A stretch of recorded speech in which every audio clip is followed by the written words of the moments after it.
मंदिर मस्जिद में आस्था रहना चाहिए। मस्जिद में इबादत करने की ज़रूरत है, वहाँ एक जगह है, इबादत कीजिए। मंदिर पूजा की जगह है, उसमें प्रार्थना कीजिए भगवान से। लेकिन विकास मुद्दा जो चुनाव का मुद्दा होना चाहिए वो विकास होना चाहिए, रोजगार होना चाहिए। लेकिन भारतीय जनता पार्टी के लोग इसको अलग ढंग से ले जा रहा है। ये आप ऐसे नेतृत्व को चुन रहे हैं जिस नेतृत्व जो करता जो है वो अपने दिमाग से नहीं चलती है। कभी देखते हैं, कभी किसी का बुर्का नकाब खींच देता है, तो कभी किसी को एंकर को पकड़ के अभिवादन करने लगती है, उनको पकड़ते हैं, कभी ताली बजाने लगती है, कभी महिला सैल्यूट देने आती है उनके साथ बिहेव करती है, कभी सेक्रेटरी है उनके माथा पर गमला रख दिया जाता है। कहीं ना कहीं मानसिक रूप से वो अस्वस्थ है।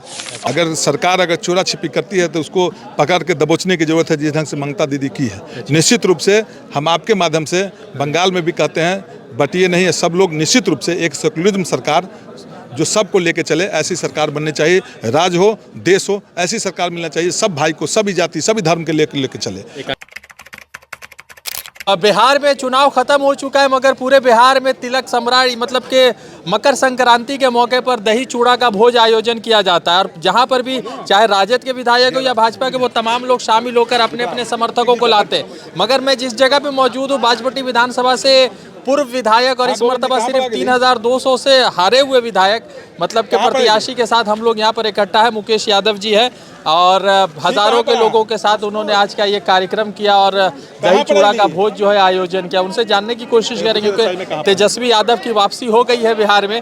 मुकेश भाई, तेजस्वी यादव वापस आ गए हैं, हजारों की संख्या में भोज खिला रहे लोगों को, मगर जनता का आशीर्वाद इस बार आपको नहीं मिला और 3200 से चूक गए चुनाव जीतने में। तो कितना मन में अफसोस है या क्या लगता है कि फिर से लड़ा जाएगा? चुनाव में हार जीत लगी रहती है और जनता का प्रेम विश्वास मिला तब न 71,000 में हम चुनाव जीते थे। इस बार 96,000 लोगों ने वोट दिया। अच्छा, ठीक बात है, हम लोग चुनाव जरूर हारे हैं, लेकिन मतदान से नहीं हारे हैं, सिस्टम से हम लोग चुनाव हारे हैं। अच्छा। और हौसला कभी भी आदमी को कमजोर नहीं रखना चाहिए। अच्छा। हौसला हमेशा बुलंदी के मुकाम पर रखना चाहिए। और आपको बताते हैं, कहीं ना कहीं जनता इस बार चूक की है। अच्छा। इसलिए चूक की है कि अभी राज्य हो या देश का चुनाव हो, इस चुनाव में अब जनता धीरे धीरे कहीं ना कहीं ठगा महसूस कर रही है। अच्छा। और जनता को वोट विकास के नाम पर देना चाहिए। अच्छा। चाहे वो किसी भी पार्टी को हो, मुद्दा विकास होना चाहिए। लेकिन यह भारतीय जनता पार्टी एनडीए की सरकार विकास को गौन करके हिंदू मुसलमान कहीं ना कहीं नफरत के ओर ले जाना चाहती है। और खास करके आपके मीडिया के माध्यम से मैं नौजवानों को कहना चाहता हूँ, आपका भविष्य पढ़ाई लिखाई रोजगार में है। और कोई भी सरकार ऐसी सरकार होनी चाहिए, ऐसा सरकार जिस सरकार में पढ़ाई लिखाई के बाद रोजगार और नौकरी की बात करे। लेकिन कभी भी भारतीय जनता पार्टी एनडीए के लोग रोजगार की बात नहीं करते। हमारे नेता आदरणीय तेजस्वी प्रसाद यादव जी हमेशा कमाई, दवाई, पढ़ाई, सिंचाई और करवाई वाई सरकार कहते थे। तेजस्वी यादव नेता है आपके कि नहीं है? एकदम निश्चित रूप से तेजस्वी यादव 100-110 कैरेट के नेता है। अच्छा। तेजस्वी प्रसाद यादव के मुकाबला करने के लिए बिहार में किसी नेता की औकात नहीं है। अच्छा। चाहे वो सरकार छल प्रपंच से बना ले, लेकिन औकात नहीं है तेजस्वी प्रसाद यादव जी के समानांतर। बहुत सारे लोग कहते हैं तेजस्वी जी विदेश में चले गए हैं। मैं आपके माध्यम से कहना चाहता हूँ, बिहार की जनता ने मैंडेट दिया काम करने के लिए उसको। तेजस्वी जी को नेता क्यों खोज रहा है बीजेपी के नेता, एनडीए के नेता? तुम काम करने के लिए, जनता तुमको मैंडेट दिया, तुम काम करो ना। तेजस्वी जी कहाँ है, उससे तुमको क्या मतलब है? तेजस्वी जी का जब मौका मिलेगा तेजस्वी जी काम करने के लिए रहेंगे। तेजस्वी जी सत्ता को काम करने के मिला है, विपक्ष को देखेंगे हम जो कहाँ पर काम सरकार के द्वारा चूक हो रहा है, हम घेरेंगे उनको। अच्छा। सड़क से लेकर सदन तक घेरने का काम करेंगे। मशीन से जीती हुई सरकार एकदम निश्चित रूप से मशीन से जीती हुई है। नहीं जीती हुई है तो कोई भी आदमी, मीडिया के लोग नहीं कहता था कि सरकार एनडीए की सरकार बनेगी। ठीक है। और खास करके मेरे विधानसभा क्षेत्र में एक भी आदमी, उनके प्रत्याशी हो या अधिकारी लोग हो, सब लोग कहते थे चुनाव यहाँ तक महागठबंधन के साथ ही जीते हुए हैं। तो कहीं न कहीं ईवीएम के माध्यम से हो, सरकार की उल्टी हेराफेरी से हो, ये सरकार चोरी की, खरीद बिक्री की सरकार हम इसको कह सकते हैं। बंगाल आप गए हुए थे तो ममता बनर्जी के लिए बहुत जगह पर आप वोट मांग के आए हैं। नहीं, निश्चित रूप से महागठबंधन की सरकार, सेकुलरिज्म की सरकार देश में, राज्य और देश में बननी चाहिए। क्योंकि यह फिरका परस्त और देश को भाई भाई के बांटना चाहता है। एक समय ऐसा आ जाएगा भाई भाई को नहीं पहचानेगा, बाप बेटा को नहीं पहचानेगा। ये भारतीय जनता पार्टी की राजनीतिक जो तुष्टीकरण की राजनीति हो रही है, ऐसा नहीं होना चाहिए।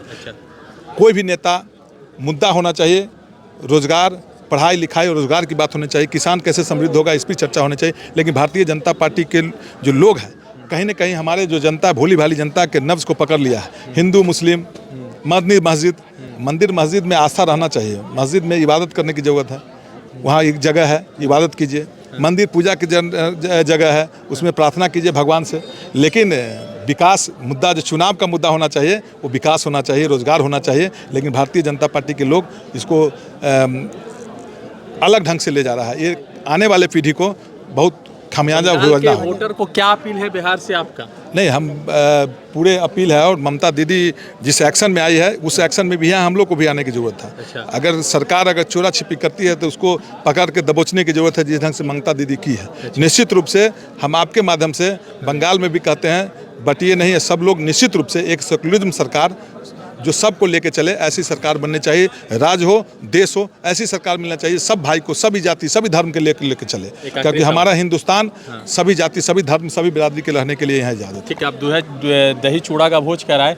हिंदू मुसलमान, छोट नीच, ऊपर जात के लोग, नीचे जात के लोग, सबको इकट्ठा बैठा दिए। ये तो बीजेपी की राजनीति को उलटफेर करने वाली बात है। बीजेपी तो चाहती नहीं कि एक टेबल पर सब तमाम लोग बैठे। लालू जी से इसीलिए घृणा कर रहे हैं। लालू जी सबको, जो खास करके मैं लालू जी को कहना चाहता हूँ, लालू जी जिस बिरादरी के लोगों को चलने के लिए सिखाएं, बैठने के लिए सिखाएं, अपना अधिकार मांगने के सिखाएं, वो लालू जी को आँख में उनके माता पिता नहीं, लेकिन वो लड़का कहता है कि लालू जी ने क्या किया। वो अपने पूर्वज से बात करेंगे जो उनके पिताजी किस मानसिकता से गुजर रहे थे, उनकी क्या स्थिति थी समाज में, वो नहीं देखे होंगे।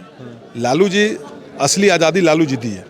और ख़ास करके वंचित जो दलित समाज के लोग हैं, अति पिछड़े के लोग, अति पिछड़ी समाज के लोग हैं, जो आज लालू जी से को आंख दिखा रहे हैं, उनको लालू जी ने चलने के, बैठने के, अपना हक और अधिकार मांगने का, असली लालू यादव उनके हकदार और उनके लठाइत थे। उनके लालू यादव उनको बैठाने का काम किए, जिसको कोई पूछना नहीं था, जिसको कोई बैठने का अधिकार नहीं था, लालू जी उसको बैठे हुए हैं। आपके जो मालिक है, मालिक कहते थे, आज के डेट में भी कोई भी उसमें कोई भी जाति के लोग हो, जो मालिक बड़े बड़े लोग थे, गरीब तबके के लोगों को अच्छे निगाह से नहीं देखते थे, तो लालू जी ने उसको समान रूप से किए। इसीलिए लालू यादव का आज भी लड़ाई जारी रहेगी, एकदम निश्चित रूप से लड़ाई जारी रहेगी। और आने वाला समय तेजस्वी प्रसाद यादव जी के नेतृत्व रहेगा। अभी राज्य का दुर्भाग्य है, जिस राज्य के राजा, जिस राज्य के मुख्यमंत्री, मतलब राजा वही हुआ, वो मानसिक रूप से अस्वस्थ है। उसको जनता यहाँ के चुन रही है, तो उस जनता से भी मैं कहना चाहता हूँ कि आपका क्या होगा भला।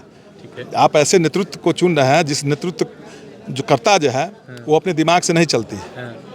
कभी देखते हैं, कभी किसी का बुर्का नकाब खींच देता है, तो कभी किसी को एंकर को पकड़ के अभिवादन करने लगती है, उनको पकड़ते हैं, कभी ताली बजाने लगती है, कभी महिला स्कॉट सैल्यूट देने आती है, उनके साथ बिहेव करते हैं, कभी सेक्रेटरी है, उनके माथा पर गमला रख दिया जाता है। कहीं ना कहीं मानसिक रूप से वो अस्वस्थ है।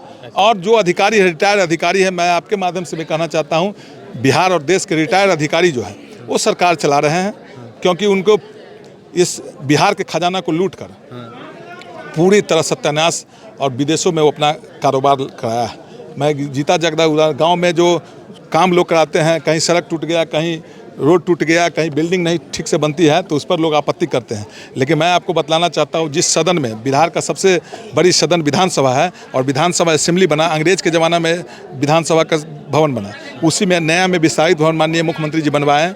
लेकिन बनवाने के बाद वो अभी रेसा रहा है, चू रहा है। लेकिन पुराना ज़माना के जो अंग्रेज के ज़माना के जो विधानसभा है, उसी में भी अभी विधानसभा चल रहा है। तो कहीं ना कहीं सवाल उस पर उठता है, जो माननीय एकदम निश्चित रूप से नीतीश कुमार जी से सवाल करना चाहिए। पट्टी की जनता आज आपको विधायक के रूप में देखती है या आपको पूर्व के तौर पे देखती है? देखिए, कहीं ना कहीं प्यार जो बिहार बाजपट्टी की जनता के, निश्चित रूप से जो नहीं भी वोट दिए हैं उनको भी जरूर अफसोस होगा कि हम मिस कर गए, हम कहीं ना कहीं चूक कर गए। हमको जो दिए हैं 96,000 लोग तो ठीक है, जो नहीं भी दिए हैं उनके भी मन में कसक होगा कि हम एक जनप्रतिनिधि को हम वोट नहीं दिए, क्या गलती की। अनवर और ये जो आजम भाई है, ये उपेंद्र कुशवाहा के रामेश्वर महतो के साथ काउंटिंग दिन जो है वो मिठाई खा रहे थे, तो वो मिठाई हमेशा खाते रहेंगे, उन पर नहीं कुछ कहना है। वो कभी मिठाई परिहार से खाएंगे, कभी बाजपट्टी से खाएंगे, कभी बेलसन से, कभी रूनी से, हमेशा खाते रहते हैं। खाने के लिए स्वतंत्र हैं। लेकिन हम बाजपट्टी के लोगों को कहना चाहते हैं, और खास करके बाजपट्टी ने सीतामढ़ी और राज्य के लोगों को कहना चाहते हैं, एक ऐसे जनप्रतिनिधि को चुनना चाहिए, एक ऐसी सरकार होनी चाहिए जो सभी जाति सभी बिरादरी के लोग को लोग चले, रोजगार की बात करे, कमाई की बात करे, किसान कैसे समृद्ध होगा, ऐसी करनी चाहिए। बहुत धन्यवाद। मुकेश यादव जी है बाजपट्टी विधानसभा से पूर्व विधायक, और इनका चूड़ा भोज का आयोजन था, उसमें हम लोग शामिल होकर उनके साथ चूड़ा दही खाए हैं। तो इसी पर हम लोगों से बातचीत कर रहे थे। आप क्या सोचते हैं कमेंट में बताइएगा। रजा अंसारी की रिपोर्ट।